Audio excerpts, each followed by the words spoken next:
Les médecins ne doivent plus le prescrire à des nouvelles patientes. L'esmia, un médicament soupçonné de provoquer de graves dommages sur le foie.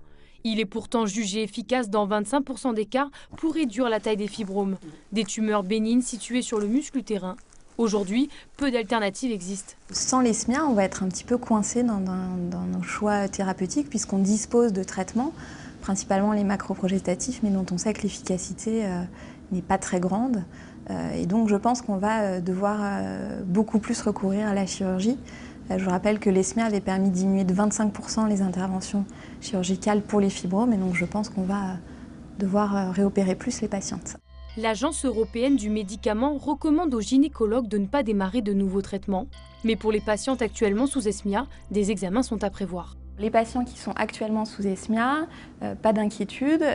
S'il n'y a aucun antécédent de pathologie hépatique, d'hépatite, de cholestase gravidique, de choses comme ça, pas d'inquiétude. Et puis, de toute manière, s'il y a des inquiétudes, il faut se retourner vers le gynécologue qui a prescrit l'esmia. Il y aura de toute manière un bilan hépatique qui sera réalisé. Et si celui-ci est normal, il n'y a pas lieu d'arrêter le traitement. On peut finir la cure de 3 mois. D'ici mai 2018, l'Agence européenne du médicament devrait se prononcer sur l'avenir de ce traitement des fibromes utérins.